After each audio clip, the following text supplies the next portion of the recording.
လုံးဝသူ့လိုက်တာလည်းလုံးဝ strong ကဲပဲအဲ့လိုပုံစံမျိုးပေါ့နော်အဲ့လို vibes မျိုးကိုရတယ်ဒီနေ့က82ကြိမ်မြောက် Miss World ရဲ့ Top Model Competition နေ့ဖြစ်တယ်ပေါ့နော်ဒီ competition ရဲ့ World Designer Fashion Award Shoot မှာဆိုရင်ဒါ designer တွေရဲ့ဒါလက်ရာကိုတွေ့ရမှာဖြစ်တယ် design တွေကတော့လုံးဝလမ်းပြန်ထွက်နေရပဲပေါ့နော်နိုင်ငံတိုင်းလို့အကုန်လုံးလို့လှကြတယ်ပေါ့နော်ဒီထက်မှဆိုရင် Miss World မြန်မာခိစားကိန်းဝတ်ဆင်ထားတဲ့ဒီအနေရောက် dress ဆိုရင်လည်းတော်တော်လေးပေါ်လွင်နေပေါ့နော်နိုင်ငံတိုင်းလို့လှကြတယ်ဒါပေမဲ့ကိုကတော့ကိုနိုင်ငံကိုချစ်တဲ့အတွက်ကိုနိုင်ငံမေကိုချစ်တဲ့အတွက်ပိုပြီးလှရလို့တော့မြင်တာပေါ့နော်ပြီးွားရင်ဒီဝတ်စုံကိုဖန်တီးထားတဲ့ designer တွေကလည်းအရန်တော်တယ်လို့ပြောလို့ရတယ်ဒီမှာဆိုရင် diamond snake ဆိုရင်တော်တော်လေးပေါ့နော်လက်ရမြောက်တယ်သူဆိုရင်ဒါအသေးစိတ်ကိုဒါအနုစိတ်ဖန်တီးထားတာပေါ့နော်designer တွေကဒါစိတ်ရှည်ရှည်နဲ့ဒါဖန်တီးထားတာဖြစ်တယ်တော်တော်လေးလည်းဒါလက်ရမြောက်တယ်ပေါ့နော်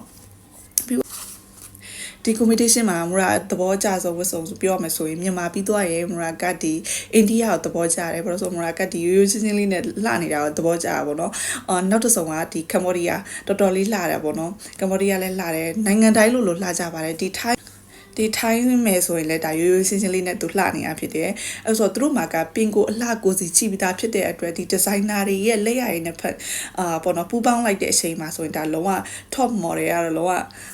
ပေါ့နော်ဘယ်သူ့ကိုရွေးလို့ရွေးရမှန်းတော့မသိတဲ့အနေအထားမျိုးဖြစ်နေတာပေါ့နော်လုံးဝငါတို့ရဲ့ခိစားကင်ဆိုရင်လည်းတော်တော်လေးကိုဒါအလှတယ်လုံးဝသူ့လိုက်တာလည်းလုံးဝ strong ကဲပဲအဲ့လိုပုံစံမျိုးပေါ့နော်အဲ့လို vibes မျိုးကိုရတယ်နိုင်ငံ designer တွေလည်းတော်ကြရပေါ့နော်တော်တော်များများတော်ကြတယ်ငယ်ငယ်လေးတွေနဲ့ထက်မြက်ကြရပေါ့နော်ဒီနောက် competition မှာဆိုရင်လည်းခိစားကင်ဘလို့အမိုက်စားတွေကိုချပြအောင်မလဲတော့မသိဘူးနော်ဘာလို့လဲဆိုတော့ဒီ radiant event production ကသူတို့ရဲ့ဒီ team ကငယ်ရွယ်ပြီးတော့ထက်မြက်တဲ့ဒီ designer တွေနဲ့ဒီ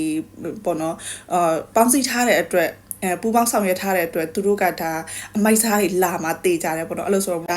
နောက် competition မှာဆိုရင်လည်းတေးကြပေါ့အမိုက်စားတွေပါမှတေးကြတာပေါ့နော်အဲ့လိုဆိုတော့မတို့အတူတူစောင့်ကြည့်ရအောင်မတို့ရဲ့ဗီဒီယိုလေးကိုအဆုံးထိကြည့်ပြီးအတွက်အားလုံးကိုကျေးဇူးတင်ပါတယ်နောက်ဗီဒီယိုတွေမှာပြန်တွေ့ကြမယ်နော် bye bye